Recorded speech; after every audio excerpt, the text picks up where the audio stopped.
আসসালামু আলাইকুম, আপনারা সবাই কেমন আছেন? আশা করি অনেক ভালো আছেন। আল্লাহ তাআলার অশেষ রহমতে আমরা অনেক ভালো আছি, আলহামদুলিল্লাহ। তো প্রতিদিনের মতো আবার নতুন একটা ব্লগ শুরু করলাম। আর আজকের ব্লগটা আমরা গরুর বাজার থেকে শুরু করলাম।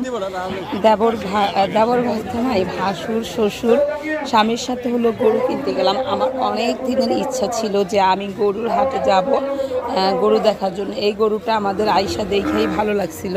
আমরা এবার যেহেতু একা একা বাজেটে মানে গরু কুরবানি দিব, এই জন্য ভাবলাম যে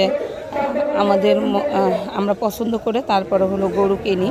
তো আমাদের গরুটা আমরা এবার নিজে থেকেই ছোটোভাবে নিচ্ছি, কারণ আমাদের বাজেট অনুযায়ী আল্লাহ যতটুকু সামর্থ্য দিয়েছে ততটুকু সামর্থ্য অনুযায়ী গরু কিনবো। এই জন্য বের হয়ে গেলাম। এই তো আমি, আমার শ্বশুর, আমার ভাসুর, আবু তালহা, আমরা বের হচ্ছি গরু কেনার জন্য। যেহেতু কুরবানির ঈদ আর মাত্র 2 থেকে 3 দিন নাকি যেন আছে। তো আজকে আমরা গরুটা কিনতে চাইতেছি। কালকে হাটবার মানে আমাদের এখানে বড় বিখ্যাত কাজের হাট, ওই হাটটা বসে। তো সেই হাটে আমাদের যাওয়া হয়নি। আপনারা সবাই জানেন যে আমি একটা মানে আমার তাওই মারা গেছে ওইখানে। তো আপনাদের ভাইয়া রাস্তার মাঝখান থেকে একজনে টাকা দিল, সেই টাকাটা গন্তা ছিল গাড়িতে উঠা। আমিও ভাবলাম যে একটু শুতে বেড়াইতে, আর তোমরা যাইতেছো কই? মালকান্দি ঘুরতে?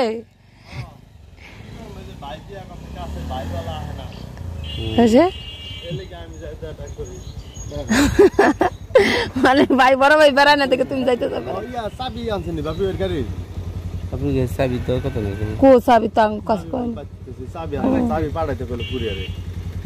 কুরিয়ার করে চাবি পাঠাইছিস? মানে মোটরসাইকেল চাবি থেকে গেছে? কত টাকা?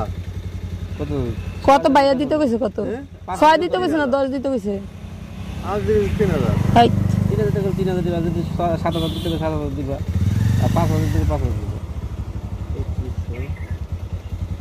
মানে আরিফ ভাই এলো, আরিফ ভাই 3000 দিতে গেছে। একটা খরচ আছে না? 5,500 না? 5,500 5,000 কই দেই না? আমার 5,500 তো ছিল। 6,000 কত গেছে? ফোন দেন। 6,000 দাও তুমি, তারপর বুঝুম না। ফোন আমার দিছে দাদি আপনাকে জরিমানা দিবি? আমার শালা হইতো আমি 2000 বেশি দিয়ে দিতাম। তা আমার দাও 1000। না আমি তো বড় ভাই মায়ের সমতুল্য। দেখতে মায়ের সমতুল্য কাপড় কিনতে দিবা, বুঝেছে? কাপড় কিনতে দিবা রে, জাম খাওয়া দিস। 5,500 দাও তুমি। 5,500 দিতে গেছে আমারে। 5,500 দাও। 6,000 দিতে হবে।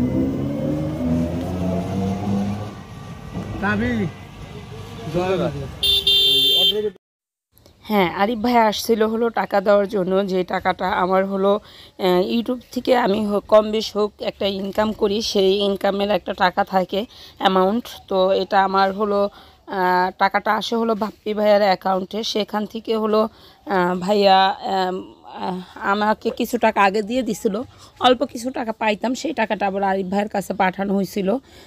আরিফ ভাই আবার দিতে আমাদের বাড়িতে আসতেছিল, আর আমরা বাজারে যাইতেছিলাম, মাঝখানে দেখা হয়েছে। তো আরিফ ভাইয়া দিয়ে গেল। তো গরুর হাট আইসা তো যে মনে করেন আমি এত ভয় লাগতেছে, আমার কালো গরু দেখলে খুবই ভয় লাগে। অনেক ভয় লাগতেছে, কোনখান দিয়ে পাড়া দিব, কোনখান দিয়ে যাবো, সেই চিন্তা করতেছিলাম যে কেন গরুর হাট আসলাম। তো আমাদের রাইখাও ওই যে বাবা আর দাদা, আপনাদের ভাইয়াও ওখানে চলে আসছে। তো আমি আর আবু তালহা একটু একটু করে ভয় ভয় করে এখানে চলে আসলাম। তো এই গরুটা নেওয়ার জন্য আমাদের অনেক পছন্দ হয়েছিল যে এই গরুটা আমরা নিব। আসলে এই গরুটা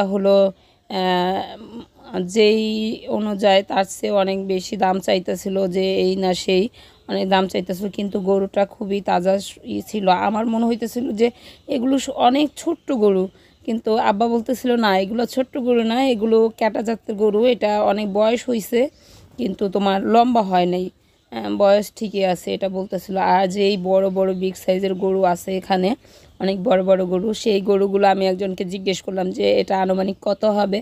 তো বললো যে এটা আমরা 4 লাখ টাকা চাবো, 3 লাখ টাকা হইলে ছাইড়া দিব এরকম। তো আমরা সব জায়গায় গরুগুলো একটু ঘুরে ঘুরে দেখতেছিলাম। আবু তালহার আমি তো মানে খুবই যে কোনটা থেকে আমরা কোনটা দেখবো কি করবো। আর আবু তালহাই যে এই গরুটা কিন্তু এতটা সুন্দর না, তাও মানে এটার চাউনি দেখে এটা আবু তালহা বলতেছে যে এটার ভয়ঙ্কর চক্ষু আছে, এটাকে আমরা নিব।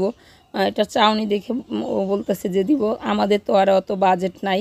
আমি বলতেছিলাম না বাবা, আমাদের অত বাজেট নাই। আর এই যে গরু নিয়ে দাঁড়ায় রয়েছে, এটা আমার ফুফাতো ভাই হয়, তো ওরা 5টা গরু আনছে এই হাটে। আমি বললাম যে বাবা, আমাদের এত তৌফিক নাই, যখন আল্লাহ দিবে তুমি এর চেয়ে বড় গরু কিনে নিও, সমস্যা নেই। আমার যতটুকু তৌফিক আছে আমি ততটুকুর ভিতরেই কেনার চেষ্টা করি। তো পুরা হাটটাই মোটামুটিভাবে ঘুরা দেখতেছে। আমাদের যেটা এই বছর আমরা কুরবানি দিব, আমাদের হাতে যেটা কুরবানি হবে সেটাই কিন্তু আমরা পাবো, আর সেটাই কুরবানি দেওয়া হবে। তো সব কিছু খুঁজে খাইজে দেখতেছিলাম। এর মাঝখানে একটা মজার একটা বিষয় কি জানেন? মজার বিষয়টা বলি। আমি আর আবু তালহা যে গরুটা দেখছিলাম, ছোট্ট গরু, ভালো লাগতেছিল যে ও গুতা দিতে পারবে না, সেই গরুটাই যে আমরা পরবর্তীতে কিনবো সেটা আমরা বুঝতে পারতেছিলাম না। কারণ এই গরুটা আমি আর আবু তালহাই শুধু গরুটার সামনে দাঁড়ানো ছিলাম। আমরা চলে আসছিলাম, অনেক গরম, এই জন্য আমরা চলে আসছি। আসার পরে দেখি যে আমরা অল্প একটু পথ আসছি, আর দাদা ফোন দিছে আমার ভাসুর যে তুমি কি চলে গেছো, আমরা তো গরু কিনা ফেলাইছি। আমি কি হ্যাঁ আমরা তো যাচ্ছি। বললো যে না যাও না, আয়সা দেখা যাও কোন গরুটা কিনছি সেটা বলছে। তারপর আবার যে মনে করেন গেলাম গরুটা করার জন্য, দেখার জন্য, যে দেখেই আসি। গরু দেখে আসলাম, কিন্তু আমি বাড়িতে অনেক আগে চলে আসছি, আমাদের গরু এখনও আসে নাই। যখন গরুটা আসবে তখন অবশ্যই আপনাদের আমি শেয়ার করব গরুটা কেমন গরু আনলো, কি আনলো না আনলো।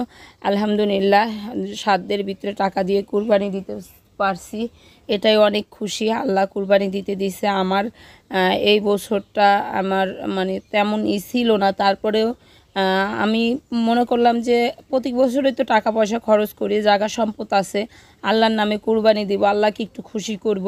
এত খাইলাম বছরে বছরে, এত খাইলাম, এত কিছু করলাম, এত কিনলাম, এত সম্পদ, এত কিছু জুড়লাম, আর আল্লাহর নামে যদি আল্লাহকে খুশি করার জন্য যদি একটু কুরবানি না দিতে পারি তাহলে কি করব বলেন? আল্লাহর জন্য কি আর করতে পারি? তো আল্লাহর নামে কুরবানি দেওয়ার জন্য আলহামদুলিল্লাহ গরু কিনছি। বাড়িতে এখন আমি চলে আসছি। আর এই পাশটা দিয়ে যখন আসতেছিলাম তখন খাসির হাটটা একটু ঘুরে আসতেছিলাম, যে হাটে বড় বড় খাসি উঠছিল। আর এই হাটটায় মানে ছাগল একটু কমে উঠছিল, অনেক বড় বড় উঠছিল। এই পাশটা একটা কালো ছাগল ছিল, সেটা আপনাদের হয়তো আমি ক্যামেরা শ্যুট করতে পারি নাই। বিশাল বড় কালার একটা ছাগল ছিল। তো আমি মুরব্বী চাচাকে বললাম যে মুরব্বী চাচা, আপনি কি এই ছাগলটা কি পুষছেন? সে বলল যে হ্যাঁ আমি এই ছাগলটা পুষছি। আসলে তাকে দেখে মনে হলো যে হ্যাঁ সে পুষতে পারে, এত ভদ্র টাইপের একজন লোক, সে সারাক্ষণ ওই ছাগলটাকেই, মানে শৌখিন কিছু মানুষ আছে না, ছাগলটাকে একটু খাওয়ায় এরকম। তো আমি এখানে হলো আমার ছেলে মেয়ের জন্য একটু কেনাকাটা করতে আসলাম, ওদের জন্য একটু গেঞ্জি প্যান্ট কিনি ঈদের দিন পরার জন্য। তেমন আহামরি কতগুলো মার্কেট করব না, একটু মানে আবু তালহার জন্য একটু সেন্টু গেঞ্জি, মানে হাতাকাটা গেঞ্জি, সেই একটু কেনাকাটা করব। আর আমার আবু তালহা তো ঘামায়া ঘুমায়া একাকার হয়ে গেছে, বৈশা বৈশা আমাকে অনেক কিছুই বলতেছিল। আমি বলতেছিলাম তুমি এইসব করো না, তোমাকে কিন্তু আমি মারবো। তো ঠিক আছে, ভিডিওটা দেখতে করতেছেন। থালাবাড়ি আরো বাইর করতেছেন, মাজবেন সব মাজবেন, রোদের সময় করতেন বাইর করতেন, মাজলে মুজলে মনে করেন যে শুকাই দিত। ঈদ খায়া ঠে তারপর বাইর করতে। ঈদের সময় যদি আবার কই যে কাকি একটা পাতলা দেন, মাংস রান্ধুন, এই যে এই মাংসটা এই তো করা, এই ডাক্তার দরকার ঈদের সময়। তো আমার হলো 2টা 3 পিস ঈদের সময় আনা হয়েছিল, বানানো হয় নাই, ভাবলাম যে এখন বানাইতে দেই। একটা অনুষ্ঠানও আছে শনিবারে, কালকে একটা অনুষ্ঠান আছে, তো সব মিলেই 3 পিস 2টা মনে হলো যে বানাইতে দেই। কই 3 পিস? এই তো এই তো 3 পিস। এটা হলো মিম দিছিল এটা, আর ওটা হলো আমি আনছিলাম। আর 3 পিস করে রাখছি, বুড়াই গেছে দেখেন। যাই হোক, 2টা 3 পিস হলো, এখন বানাইতে দিয়ে আসবো। শেষ টাকা সব দেওয়া হয় নাই, দিব না লাগে না।